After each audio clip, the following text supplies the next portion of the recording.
அஸ்ஸலாமு அலைக்கும். இன்றைக்கி சிக்கன் 65 எப்படி பண்ணுறதுன்னு பார்க்கலாமா? அரை கேஜி சிக்கனை மஞ்சள் பொடி போட்டு நல்லா வாஷ் பண்ணி வச்சுருக்கேன். இப்போது 65க்கு தேவையான மசாலாவை நம்ம இப்போ சேர்த்துக்க போகிறோம். 1 ஸ்பூன் கார்ன்ஃப்ளவர் மாவு, 1 ஸ்பூன் மிளகாத்தூள், 1/4 ஸ்பூன் ஜீரகப்பொடி, அரை ஸ்பூன் மிளகுத்தூள், 1/4 ஸ்பூன் மஞ்சள் தூள், 1 ஸ்பூன் இஞ்சி பூண்டு பேஸ்ட்டு, 1 ஸ்பூன் தயிர், தேவையான அளவு உப்பு. இப்போது பாதி லெமனை புழிஞ்சு விட்டுக்கிடுவோம்.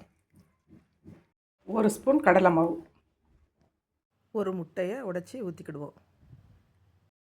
இப்போது இந்த மசாலா எல்லாத்தையும் நல்லா மிக்ஸ் பண்ணிக்கலாம். இதில் கலருக்காக ஒரு அரை ஸ்பூன் காஷ்மீரி சில்லி பவுடரை இதில் நான் சேர்த்துக்கிறேன். மசாலா எல்லாம் போட்டு சிக்கன் நல்லா விரவியாச்சு.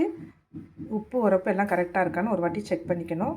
இதை ஒரு அரை மணி நேரத்துக்கு நம்ம நல்லா ஊற வச்சுக்கிடுவோம். அரை மணி நேரம் ஆகிட்டு சிக்கன் நல்லா மசாலாவோட ஊறி இருக்குது. இப்போ இதமாக பொரித்து எடுத்துக்கிடுவோம். அதுக்கு ஒரு பேனில் ஆயில் ஊற்றி ஹீட் பண்ணிக்கிடுவோம். நான் இன்றைக்கி தேங்காய் எண்ணெய் யூஸ் பண்ணுறேன். தேங்காய் எண்ணெயில் 65 பொரித்தோம்னா ரொம்ப நல்லாயிருக்கும். நான் தேங்காய் எண்ணெய் யூஸ் பண்ணுறேன். நீங்கள் கடலை எண்ணெய் எந்த எண்ணெய்னாலும் யூஸ் பண்ணிக்கலாம். ஆயில் ஊற்றியாச்சு. இது நல்லா ஹீட் ஆகட்டும். ஆயில் நல்லா ஹீட் ஆகிடுச்சு. இப்போ சிக்கனை இதை சிக்கன் நல்லா வெந்துட்டு இப்போ இதை எடுத்துக்கிடுவோம்.